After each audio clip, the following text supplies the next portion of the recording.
What's going on, everybody, and welcome to The Dispatch, the official Arsenal podcast with me, Frim, and to the left of me, as always, club reporter Josh James. And this time, we're back home. We're back at the Emirates. It was nice to be on the road last week, wasn't it, at Schober? But we're back in the warm studio, which is now quite Christmassy. Yes, the Christmas vibes are really vibing today, man. Absolutely love. We've got a little... What did special guest? What did the guy say? We're on here and we've got a little dispooch. Dispooch. The dispooch. Terrible. Pooch. Absolutely awful. We're not using that, but we have got the dispooch here. Oh, I used it again. No, we're not using that again. We're not using it again. We've got a lot to talk about this week because we've got Arsenal royalty in the house. Yes, we do. Freddie Hudson is here, so we'll be speaking to him very soon. Also, the Arsenal women players are up for more awards, so we'll be talking to Stephen Wright, who covers our women's team. And also, this week, your friend, our friend, friend of the show, Big Per Mertesacker. Yes. Asking him about the young players because Carabao Cup's coming up, isn't it? And it's often a place where we've seen the young players thrive. And last week in Belgium, another young player making his debut, Myles Lewis-Skelly, just 16, playing in the Crazy. I remember League. we saw him on tour as well. And he was kind of the collective of people, like young players that went on tour. And it's great to see him make his debut. On the pitch. So we'll speak to Per about the young players coming through. So we've got a lot to get through, so let's get into it. Let's do it.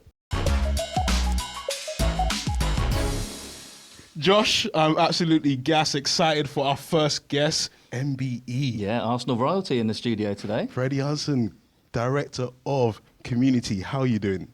I'm brilliant and honoured to be here. Thanks for inviting me. Oh man, I need to ask you about it. Is it heavy? Like, is it?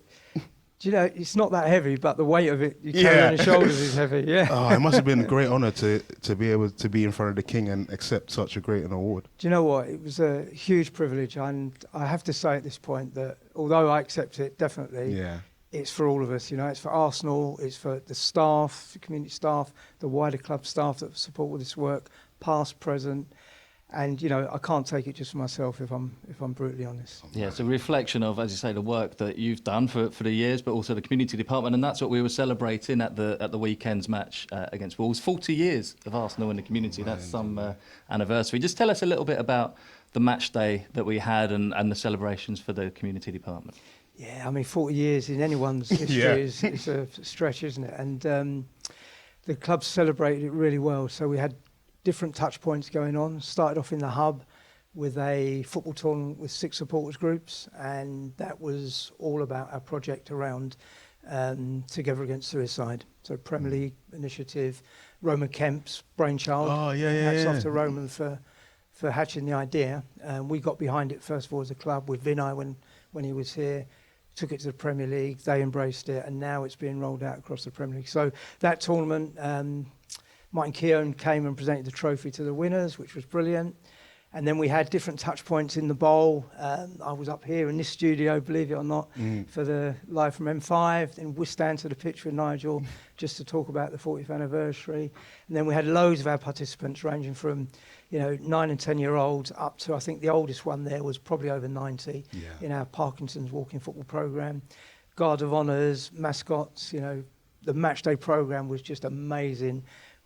Stretching back with images over those 40 years. Yeah, club really did us proud. You've been here 37 years. I know you probably won't be able to get the whole 30. I was only 4 when I arrived. I don't want to put the age on you. Could you just take us through kind of your journey with Arsenal and how you've got to this stage as well? Yeah, so I was just blessed. I was lucky that in my early 20s, I landed a job that just suited me down to the ground. I, so fortunate. And since then, I just got my head down, a job I loved, rolled my sleeves up, and then, nearly 40 years later, all these things are going on, the MBE and bits and bobs, and it's just been a bit of a whirlwind, really. But 1985, you have to say, Ken Fryer, Alan Sefton, visionary, decided to set up a community team within a professional football club, the first club to even think about that and do it. Really? Corporate social responsibility wasn't a thing, purpose wasn't around. The club just wanted to give back to its local community in those days, in the mid-1980s, because it just felt it was the right thing to do. Yeah. And, football in those days, some of you too young to remember, but pretty traumatic in some ways. pitch battles between arch rival fans outside the stadium and on the doorsteps of residents. So the club just genuinely said, look, let's try and give something back to the community. And, you know, those two who have not only set up the community team, you know, we've all modelled ourselves on them at some point in the club. You know, they've been proper role models, helped set the values for this club. So we owe a lot to those two. How much has changed since then? I mean, the wide range, what I always find fascinating about the community work is how wide-ranging it is, from, you know, bowls in the hub to the work that goes on, like, way beyond I Islington. love bowls in the hub, by the way. Yeah, have you joined in the bowls? Yeah, I forgot her name, the lady. Rose. Yeah, she's cold. She's so sick at it. Like, she does this kind of like Ronaldo-esque like move, and like I'm trying to teach me. I was like, I just can't get it. Bowls in the hub is great, man. Rose is a legend. Sorry, Rose, I've got to say. But that's just one of the, you know, myriad programs that. And you were telling me earlier, how many people is it that are affected, are engaged regularly with Arsenal community projects? So regularly engaged is about 6,000, and you know, those are the individuals that kind of come on a journey with us. And you know, you talk about the projects, Josh, and they are wide ranging, and it's really difficult for anyone not involved, for the outside world, to understand how a football club can engage in things like, you know, serious youth violence, isolation and loneliness amongst older people, mental health throughout, you know, the population and local residents, programs for torture survivors, education programs, targeting, you know, members of the community that are entrenched in unemployment, have had sort of histories of generations of worklessness in their families. And there's something about football, and particularly there's something about this football club that has the ability to reach into those communities, which,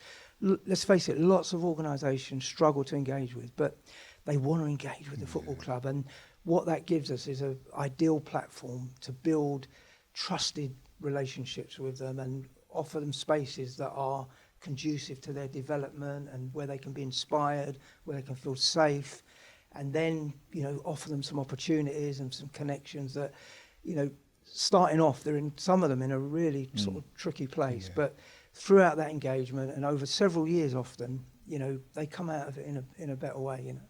It's, you know what I feel like is great is that we have like academy players that also get involved in the community as well. That must be great as well, that they're engaged in what we do here at Arsenal. Yeah, definitely. And you know what? Per's philosophy around growing the person, not just the player.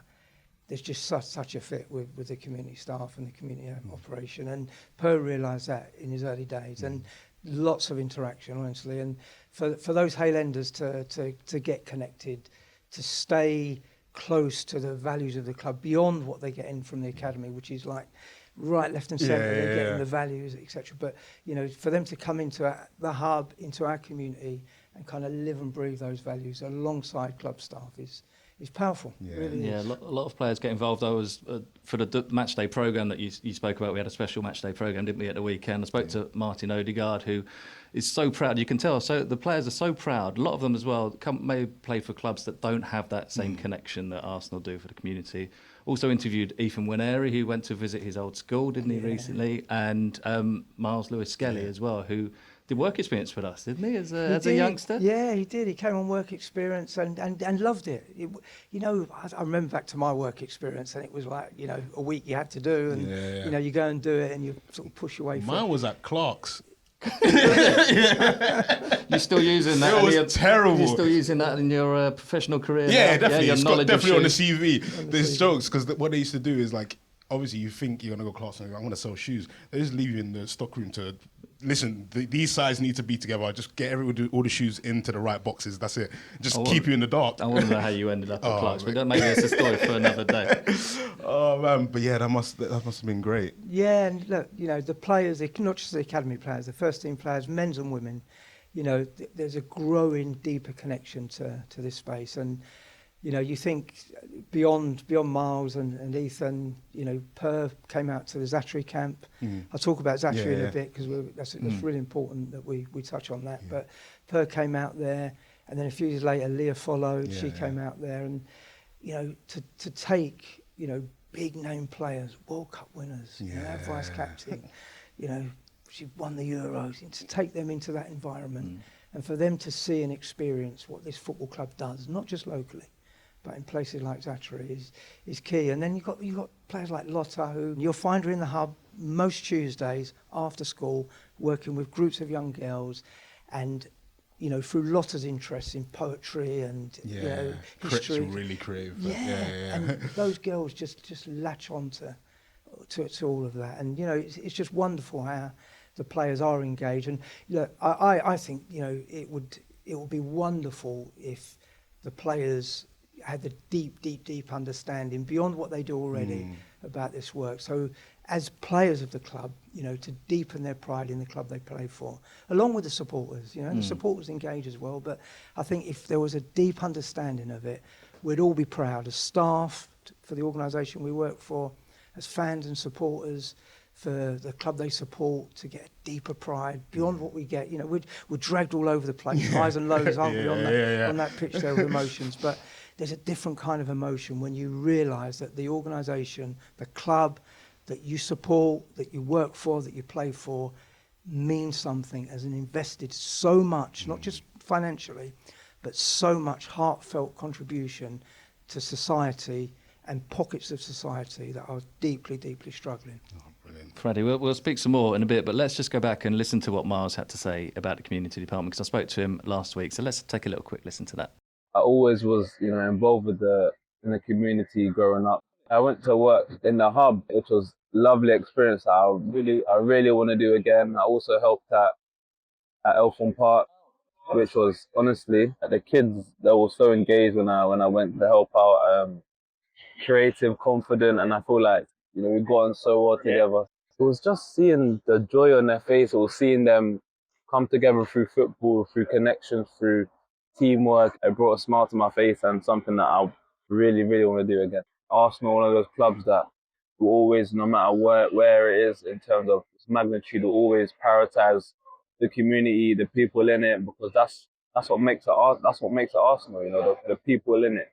So, Freddie, Myles mentioned Eltham Park there, but it's not just about local projects, is it? I mean, Arsenal in the community is the worldwide community, isn't it? Yeah, and look, what we try to do is that all the learning that we've picked up over decades locally here, what works on those projects, what works to engage it, we wanted to kind of test that in a different environment. So through the Arsenal Foundation, which we haven't mentioned yet, so the other unique point about this football club is we've got this delivery arm, Arsenal in the community, which sits within the football club. Yeah. It's a department of the football club. The staff are employed by the club, and the other 91 clubs throughout the Premier League and English football leagues, they have a delivery arm that's similar, but they're kind of separate foundations. So they're separate charities, not employees of the club, but unique to Arsenal. We've got the delivery arm, Arsenal in the community, within the football club. And we've got the Arsenal Foundation, which you all heard about, etc. And, so we've got this unique position where we deliver and we grant aid, grant aid locally to organisations like Islington Giving. We've got a Gunners Fund that distributes small grants to local charities, community groups, etc., etc. But the biggest partnership with the foundation is with Save the Children. Yeah. And they took us to Jordan. They had a focus in Jordan, and following the Syrian conflict, there was a refugee camp established just 10 kilometres into the border called the Zattery camp, which when we first started going there was like 120,000 refugees. Oh, wow. That's down to, I haven't got the latest stats, but I think mid-60s. But, so we've been there for 5-6 years, and what we did, we modelled what we learnt here, and we wanted to test that in that environment. So that there's elements that we feel at Arsenal really work in the community around engagement, where we can deliver some meaningful outcomes for communities that are struggling. And part of that is about spaces and places. So building pitches. The foundation and the club have funded over 40 pitches in our local 3 boroughs, and we've done 5 in Zattery. So the foundation have leveraged their money in Zattery, 5 pitches in a barren desert, right? We've got these little 5 oases, green, artificial grass, 3G pitches. Oh, cool. That what we do on those pitches is exactly what I mentioned earlier. We build trust with that community, and beyond that trust, what we try to do is offer them connections and offer them opportunities that help them cope that little bit better. And look, we're not gonna change that dynamic there. We're not gonna get them back home to their country, etc. But what we can do is help those lives, help those families cope a bit better. In the same way, what we're doing here with different communities, right? So it's really powerful, really powerful. When you go out to that camp and you're looking deep into the eyes of those children, of those mums, those dads, those elders, it's really powerful. And they trust Arsenal because we keep going back. And what we're delivering there is kind of resilience. And we focus on things, there's different strands that Save the Children have developed around resilience. And just to bring one of those to life, there's a strand around emotions. Yeah. And what we realised early on is that in any football session, in any football match, we experience all sorts of emotions. Anger, joy, pride, elation, frustration.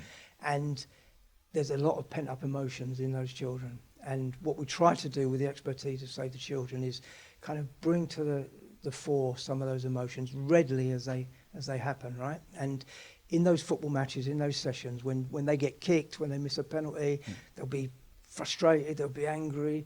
When they learn a new skill, or when they make a good pass, there'll be a sense of pride or achievement, etc. And we kind of build on that and we discuss it, etc., etc. And what we try to do is normalise emotions and just to tell them and make them recognise that it's okay to be angry. It's okay to be frustrated and annoyed. And we all experience that. And we hark back onto our own players and our men's and women's team to say, look, our own players will get angry when they get kicked, but they'll also be happy when they've done something. So, and that's working. And what the families are coming back and telling us over all those years is that in the home, those children are not as angry as they used to be. They're not frustrated and fighting so much with their siblings, and they're not showing the sort of dissent and anger to the parents as they often were. And it's not the game changers in their lives, but it's just helping them cope that little bit better, right? And it's those elements that we've taken, that we've learned here, into at the time was one of the harshest environments there was around the globe. 40 years was the celebration, a huge milestone for the department. But you're always looking forward, like the club's always looking forward. What are the next challenges, would you say? What's the next thing on the agenda for the community department? Yeah, I mean, first of all, it's to carry on the depth of work and what we do. That's so important. And out of all those 40 years, there's pockets of society that continue to struggle. So we can't lose sight of that. So we've got to keep that fresh and at the forefront of our mind. But we've got some real opportunities to make what in 1985 was the right thing to do, to make it business sense. And if we look at our focus on our supporters at the moment, and we want to engage our supporters, want to put them first, if we can engage our supporters in a really deep way and get them to understand what the football club they love does, that's going to make them even prouder. So there's a business case with our supporters. There's a business case with our staff. And beyond that, our commercial partners, they're already deeply engaged with the community work. And, if we can build on that, and we've got organisations like Persil, like Adidas, like MSD, there's not a commercial organisation that's not interested in this space. And some of the work we're doing, is really powerful. Some of that stuff around every stain, destigmatising young girls' periods, not just with girls, but we're taking that message to boys and, men, young adults, young men. Most boys, most men will have a female in their life somewhere, right? That's really special to them. A child, a sister, an aunt, mother, whatever. And to get the male audience to understand the challenges that girls and women go through, not just through periods, but generally, to get them to understand that and be more empathetic.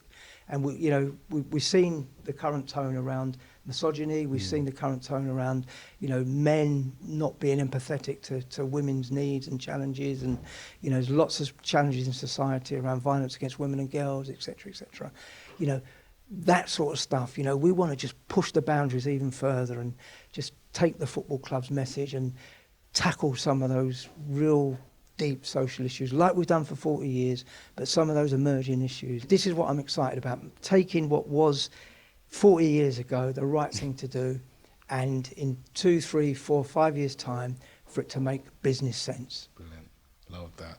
That's Fred. why this man's an MBA. Yeah, I know, right? That's All of like, this work. Absolute pleasure to have you on, and yeah, we can do it again. We should catch up soon and yeah, see definitely. what work's been done. Thanks for having us. Appreciate it. No worries. Cheers, Freddie.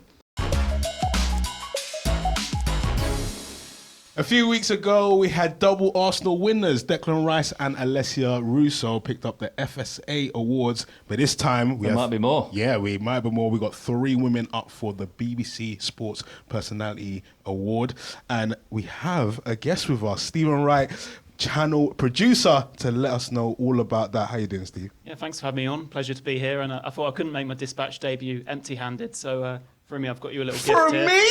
Merry I got a Christmas present. for Okay. this Navidad. All right, let me open Josh, this I one. am sorting you something out as well. But Oh right, okay. Yeah. Oh, cheers. we're not couldn't bring it Are on. we sharing? You can try. Oh, yeah! We can share that. We can share that. I'm not sharing this. This is mine. You get your own. Have we got any hot water? Yeah, I have this just right add now. water. Oh, brilliant. Right, let me leave that right there. You're welcome back. I want you to know this is not any old bother. I could have got it from downstairs in the press room. This is from the Goodison Park Players Lounge that I accidentally stumbled into the other day. Oh, yeah, of course. You was at the women's game the other day. How was that? Yeah, so when I'm not nicking beverages, I'm working for the Arsenal women's team, writing for the website. And as you say, we were at Goodison Park the other day, beating Everton 3-1. Nice, sort of straightforward win. Of course, Leah Williamson made her long return back on the field. You was there. How was that?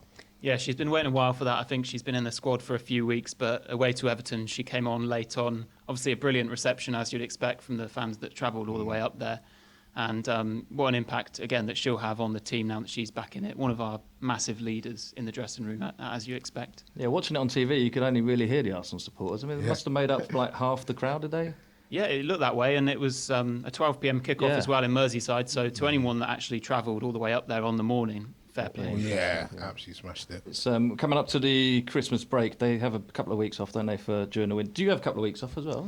Yeah, hopefully, I think so. Before the 10th of January, I think is one of the next games. So let's talk about these awards then. Yes. So we've got 3 players up for nominated for the BBC Sports Personality. Tell us who they are. Yep, so Chloe Kelly for the main prize, and obviously when you think about the desired effect of a transfer coming from Manchester City to Arsenal, she's had such a brilliant year. She's been great for us, we've been great for her. Yeah. The impact that she's made winning the Champions League, and that's before you even get on to what she did, the heroics with England at the Euros as well. And when you talk about personality, she's got that in abundance. I think you've had her on. Yeah, she is so much right. I did carpool with her going a few months now, and yeah, she literally she brought the vibes, and hopefully she'll be picking Got a up. chance of winning it, you think?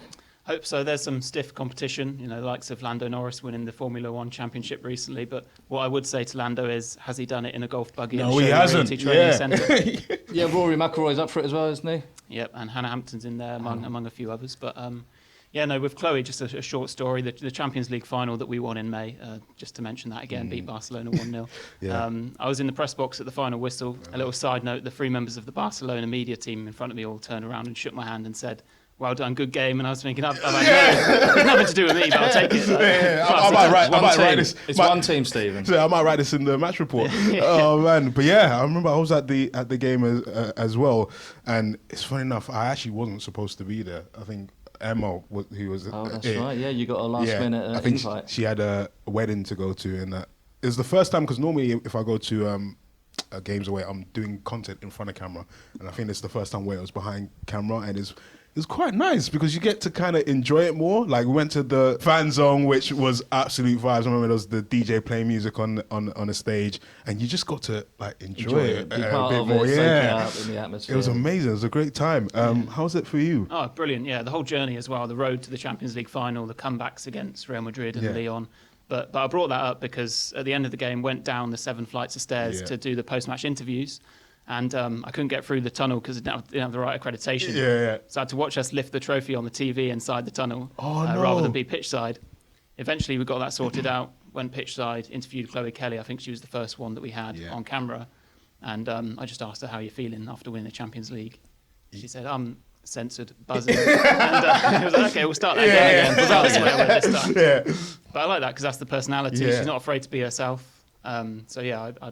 I'd be fully supportive of her winning that award, hopefully on Thursday. Oh, brilliant. And who else have we got in the running for awards? So Michelle Agyemang nominated for the Young Personality.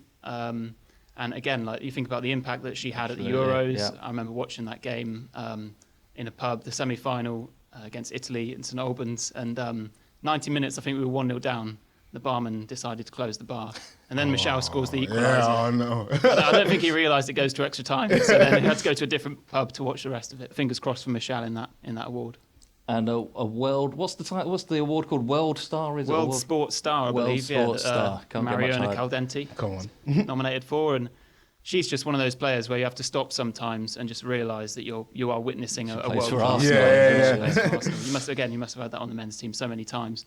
And yeah, like what an impact she made. Her first season, you think sometimes it takes a while to settle into a new country, especially if you come from Spain. Come to England, it's always raining. Like, I would struggle, but she's just taken to it like it's absolutely nothing, and was such a phenomenal player for us last season and this season. Shame for her to lose out the Euros, obviously with Spain, to losing to us in the final, but We'll take it. Yeah. Sorry, Mariona. but yeah, let's hope she gets her hands on that award as well. Just remind us the state of play in the Champions League. Playing, as you say, Laverne tonight in Belgium. Yeah, so I believe that we are guaranteed the playoffs at the moment for the quarterfinals. But a win could possibly sneak us into the top four, where we'd go straight into the quarters. But either way, let's just hope for a win and see what happens, and hopefully go as far as we did last time. Do it all over again. Yeah, why not? It'll be smash it. Listen, Stephen, it's been an absolute pleasure. Thank you for my bovril. Yeah, Christmas come I'll early. await my present. I guess it's probably in the post, is it? It is, yeah. Okay, no, I mean, we that's can fine. share Sort it out this. for you. Yeah. I wanted to get you one of the. Sharing's caring. I wanted to get you one of the novelty mugs. It's like freak in the sheets, because you have your spreadsheets, don't you? I Spreadsheetsman. do like it, yeah. Freak in the streets. Wondered where you were going Yeah, there. I was like, what we got here? Oh, absolutely brilliant. Thanks, man. Nice one, man. Nice one. Thanks for having me. Cheers. Thanks, Steve. So already this season, we've seen Max Dowman become the youngest ever Champions League player. And then in our last Champions League game, we had another young debutant, Myles Salmon, Yes.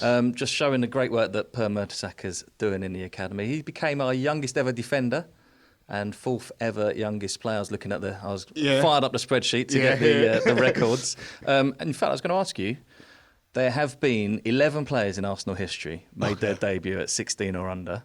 Right. And nearly all of them in your Arsenal Time. supporting Yeah. lifespan. Okay, cool. How many do you reckon you can get? Who's the youngest? You know who the youngest is. Max? Did you just say Max? Max is the youngest in the Champions League overall. Overall? Oh, Marley. No, made his day. Fabregas? No, you've got three of the top 10 though. Okay, I think I can just name them. Okay, I don't go know on. the All right. order. So we got three. Yeah, Ethan? Ethan's the youngest. Ethan's the youngest. Yeah, Ethan's okay. the youngest. Theo? Theo? Theo's not in there. Theo was no, he was old. When he signed, he was 16. He didn't make his debut till older. Fran Merida? I'm going to help you with a couple of these. No, I don't All right, want I'll tell to. you what. The youngest four are still in at the club. Jack Porter? Jack Porter, the goalie. Okay. A lot of them made their debuts at the same time. One of them was their coach for a while. Jack Wilshere? Jack Wilshere's up there. Okay, So I think Jack. you've got 7 or 8. There was, you said Sess, didn't you? Yeah. Gideon Zalalem. What year? So he was the first player as a midfielder, German American. He was the first player to play for Arsenal who had been born since Arsene Wenger took over. So he was basically playing for the manager, Yeah. who, when he was born, was the Arsenal manager. So wow. it was something to get your head around. When did Danny Kabashian make his debut? Danny Kabashian made his debut against Man City, but again, I think he was 18. There's not many that have made the debut at 16. But yeah, so Marley was 16 and 100 and something days. Wow. Youngest ever defender. So the younger ones than him were all sort of technical players. Oh, okay. So in fact, I interviewed Per Mertesacker recently. I was asking him about this current crop that's coming through, because we had Andre Harriman-Anous as well. Yes, of course. Made his Yeah, debut this yeah. year. So there's lots coming through, and there was a stat that came out from Opta recently that every season since '98, Arsenal have given a debut to a teenager. So what's that, 20, 25, 27 years? And I was asking him about how he's continued that since I think he's 7 years in the job now, and how he's continued that sort of tradition of bringing through these young players and not just about on the pitch. It's like how he looks after them off the pitch, how the academy looks after these players off the pitch, because they've still got schoolwork. They've still got a lot going on, and they could be 1 week playing under 18s, under-19s away in Europe. Then they could be playing Champions League with the men's team. And then they got their GCSE. And do they still do GCSE? They still do their GCSEs, absolutely. Have they changed it into something else? No, I think they've changed the system. They changed the grading. Yeah. It's been a while since you did your GCSEs. Jesus. We've got Mertesacker actually talking about the academy. Let's have a listen. Yeah, let's do it. So you've been in this role, what, 7 years? 7 years now. My 8th season as an academy manager. When I came into this role, my thinking was still like short term. We need to develop people and that takes time. Yeah. So my mindset really changed from really short term to mid to long term thinking and trying to make an impact. Transitioning out of playing professionally, it is different. And I was trusted, by senior people at the club. Arsene Wenger back then, Ivan Gazidis, who saw something in me. What are the big challenges now facing youth football? Because I think since, linked with Brexit and the rules of recruitment, is competition high? Like for domestic players now, competition must be incredible. Yeah, competition for domestic players is very high. The European talent we can't get when they're 16 now. So national. You can't get until they're 18. 18, but then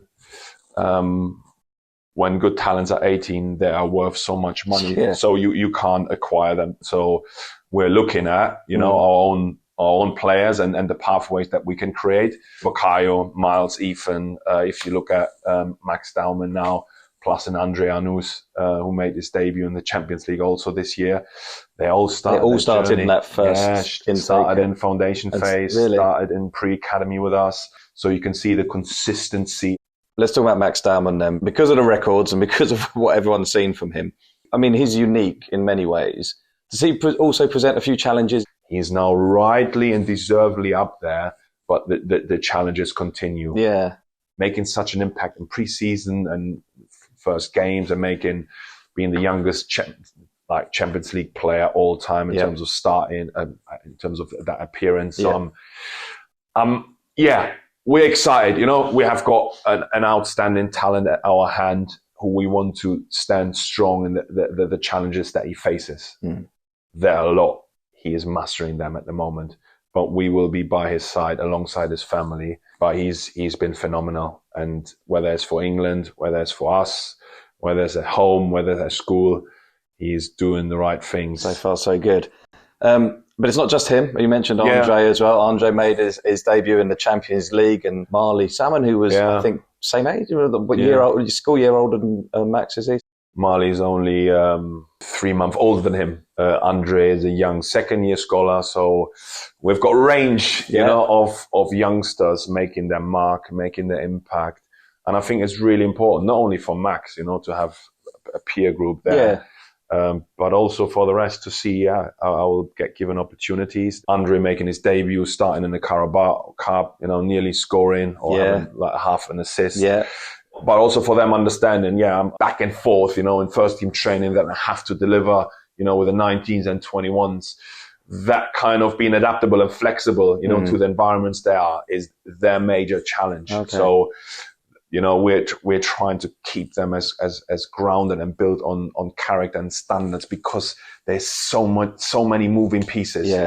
You might start in the Carabao Cup, and have a really good game, but then the next day might drop to the 21s and train there, and the next game will be a 21s game, or might be an FA Youth Cup game. You have to be much more adaptable at that age. The question is, how can I be the best myself, regardless of where I am? And they are brilliant and exceptional. And it speaks also, and that goes credit to the first team staff and Mikel for trusting our players, to start, in any men's first team game is a lot. The full Per Mertesacker interview will be in the Matchday programme on Tuesday night against Crystal Palace. But if you want the whole audio version, then that'll be available very soon, wherever you get your podcast from. So look out for that. Back to winning ways against Club Brugge and Wolves, but we move on to Everton on the weekend, and it's a massive 3 points. Yeah, big one at a new stadium. The something to tick off for the team. You haven't been there yet, and just hope that they don't feel at home yet, because it's a long time ago now that we moved to this stadium. Yeah, I was about to ask you that. How was it moving from Highbury to the Emirates? As staff, as a club, it was obviously a huge change. I mean, for supporters, and your whole match day routine changes, and where you are, where you eat, where you drink before a game is all changed. But yeah, I remember it for staff. It seemed that almost overnight the club just got huge. Yeah. Because so many people were working on the move in the first place. And then we moved. So all the offices before, when we were at Highbury, were in the stadium. So you would go up the marble halls and you'd either be in the East Stand, some offices are in the Clock End. When we moved to Emirates, we've obviously built Highbury House, which is where we're based now, which is being refurbed at the moment. So we're looking forward to moving back there. But that was a big change. Most of us then weren't in the stadium, so we're different to what we knew. We'd turn up on a match day and you're there, and a non-match day felt the same. But on the pitch, I think the team actually, people remember the first game we didn't win against Villa, 1-1. Yes, Gilberto scoring our first goal. But actually, we only lost one game that season, and we only lost one game at home in the first 59 at Emirates Stadium, which was a great record. The second season we were unbeaten, which is only the second time we'd ever done it ever in the history of the club, be unbeaten at home. So we did feel, at home on the pitch. You can walk around the concourse now if you've got time on a match day. You can go round and there's a hat-tricks wall, and it lists every player that scored a hat-trick at Emirates. There's a wall of all programme covers from down the years. There's a wall of all the captains, Arsenal supporting Olympians. There's all these sorts of things, inside and out. Obviously, the artwork on the outside of the stadium. So there's little touches like that over the years make it feel more like home. And now, we're 20 years in, it does feel like a proper home now, doesn't it? And the atmosphere reflects that as well. Guys, it's been an absolute pleasure. This has been the Dispatch. But just to let you lot know, we are not going to be live next week. It's Christmas. It's Merry Christmas, Frimmy. We want to Merry Christmas to you too. It's just football Christmas, though, isn't it? It's football. Yeah, man. It's actually jam-packed. It's it's Wednesday, Saturday, and it's just loads of football. And then they're squeezing Christmas Day somewhere, so we'll have time for Christmas dinner. Yeah. What's your favourite Christmas dinner? What's what the favourite element of it? Yeah, just one thing you could be like, I will just have this. It's probably, you need them all, don't you? Because they work together. It's like a team. I would say pigs in blankets for me. Yeah. If they're not there, I'm going home. I'm stuffing, Oh, really? Yeah. I just feel like you could. You need the stuffing as well for the cold sandwiches in the evening. Yes, or the next evening. Yeah. I eat all day. Oh, fair. Normally, because we have the next day, the Boxing Day. I fill up my plate crazy on the day, and then the next day, obviously, you just do Christmas sandwiches. Oh, I look forward to the invite then. Bovril? Yeah, I might use that as. Do you know there's a gravy Bovril? Well, it basically is gravy. Yeah, but I didn't know there was actually you can use it for.